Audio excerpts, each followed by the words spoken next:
folks, may karne ako dito na gagawin ko, babalutin ko yung karne nito.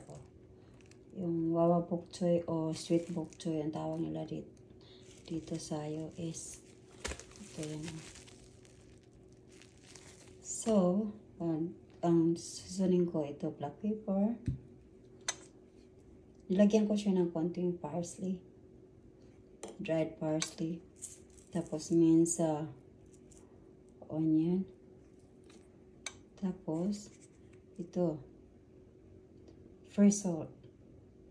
Ayan. Tapos ito konti na lang kasi ito. Fresh salt din ito. Ayan na. Mga dried siya. Tapos ito garlic and salt with parsley. Tapos nilagyan ko siya ng paprika. Ayan. Tapos nilagyan ko rin siya ng soy sauce. So, may tatlo ako dito.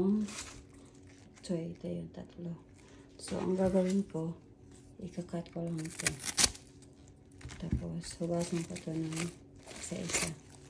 Ayan. Tanggalin natin dito sa ano. Ayan. Tapos,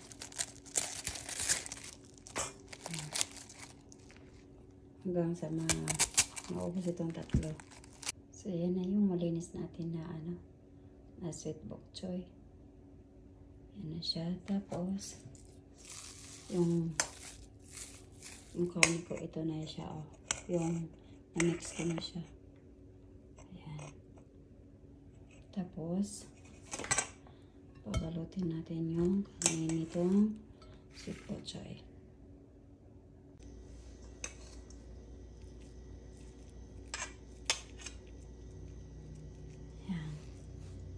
Tapos, i-roll natin siya. Ganyan.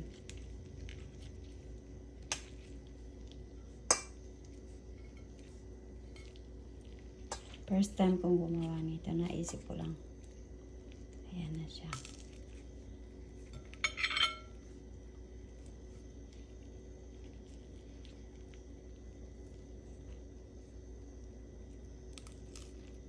Ayan siya.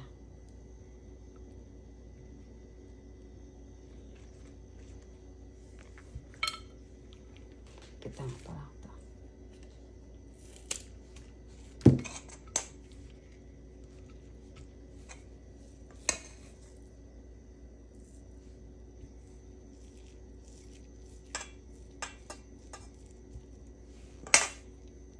Ayan, ganyan lang.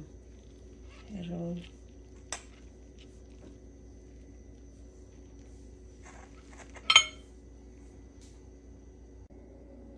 Pwede rin ganito siya, pabaliktad. Yung sa tigas yung unahin. Ganyan. Ayan.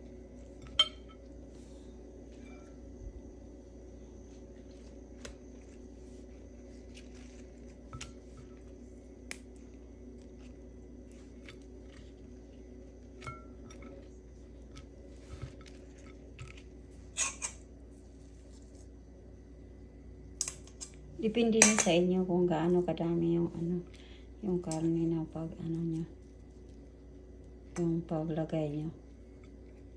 Kunti lang, katatlong pirasong botsoy lang kasi ito eh. Kaya kunti lang. Ayan. Pwedeng ganyan na. Pero okay lang yung ganyan, nakabuka siya kasi para yung sauce mamaya, ano siya yung okay natin ganyan. Para yung sauce mamaya na tomato sauce, papasok siya dun sa karne. Ganyan. Pour na natin ang konti.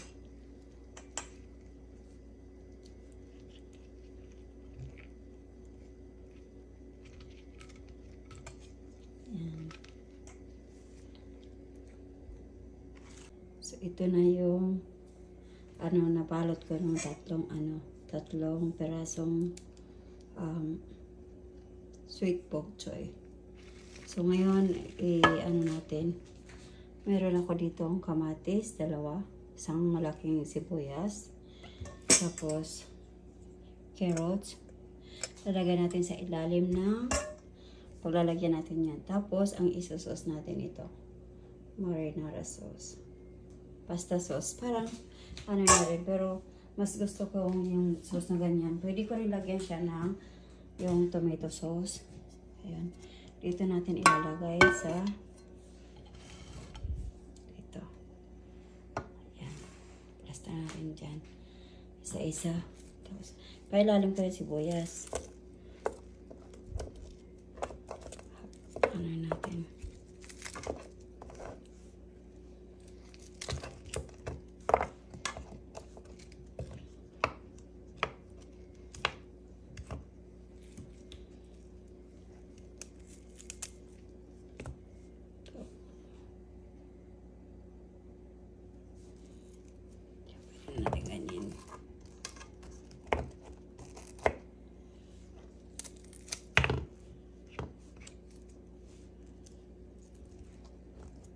Dapat pala hindi ko tinanggal na. Ayan. Tapos lagay natin yung sa ibang kamatis dito. Pailalim natin. Saka yan. Tapos ilagay natin yung kayo kahit anong bahala na kayo kung paano nyo siya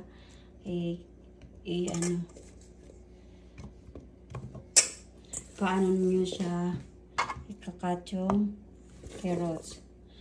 Kasi masarap to pag first time kong gumawa nito, naisip ko lang. O nag-imbento ako, diba? Yun. Para yung sauce niya mamaya masisip-sip dito. So, healthy kasi may carrots na, may beef, may karne pa, gulay pa. O, diba? Pwede ko lagyan. Tapos, ilagay natin yung isa-isa natin ilagay yung ito. Yan. Yan, ganyan. Tapos, pagkalagay. Yan. Pakuluan ko muna ito bago ko ilagay. Kasi magtutubig itong bok choy eh. Yan. Hindi ko siya lalagyan ng tubig. Para lumabas yung tubig bago ko ilagay yung yung marinara sauce. Yan. O, diba?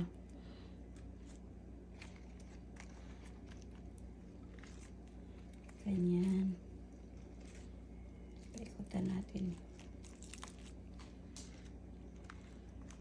Yan.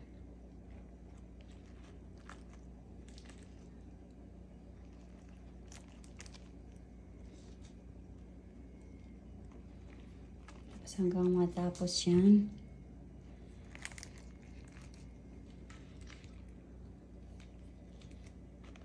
Yan.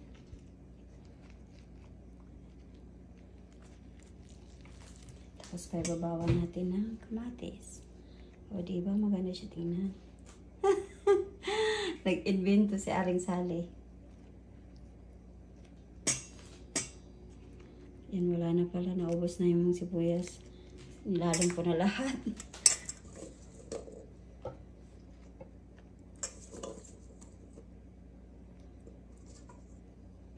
O, diba? Maganda siya tingnan. Gamit ko kasi ang yung ginamit kong camera, kaya natatakpan. Ayan, tapos may manatira pa ako ditong gulay. Lagyan natin sa gilid yung mga gulay. Kasayang kasi maliliit na kasi ito, hindi na marap yung yung karne, maliliit na siya. Para hindi masayang.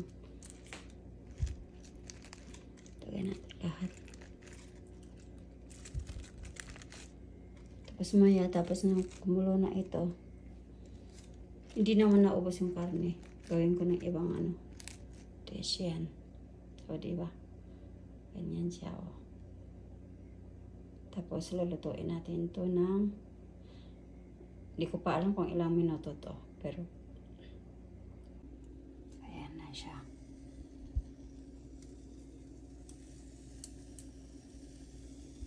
Magtutubig yan. So, hayaan lang natin siya na. So, kanina pag-umpisa ko, nilagyan ko siya ng konting tubig. Mga 1 1/4 na baso nilagay kong tubig para hindi masunog yung nasa ilalim habang nagpapaano pa siya kumukulo kasi matubig itong bok choy eh. Yan. Nagtutubig na siya. Marami ng tubig. Eh, ano muna natin kasi para maluto yung carrots. Saka yung alad. Saka ko ilalagay yung marinara sauce.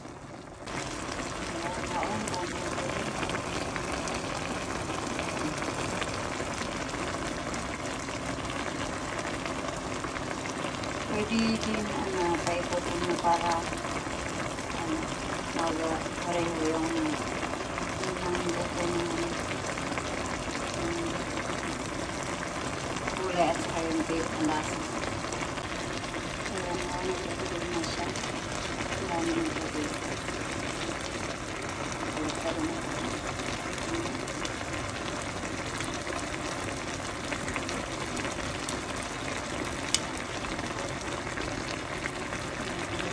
Natin lahat para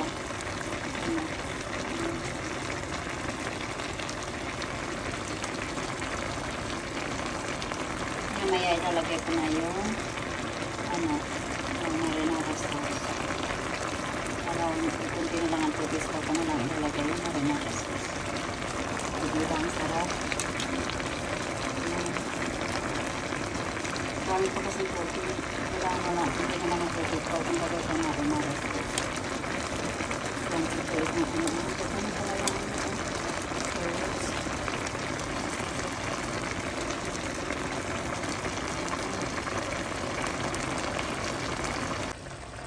ayan, done na yung natin.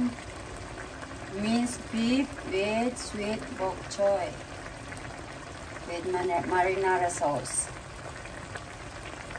Delicious. Yay! Sariling recipe ni Aling Sally. Thank you so much. See you. Micra Cinta. Go. So this is our minced beef with wrapped with sweet bok choy. Oh, that's onion.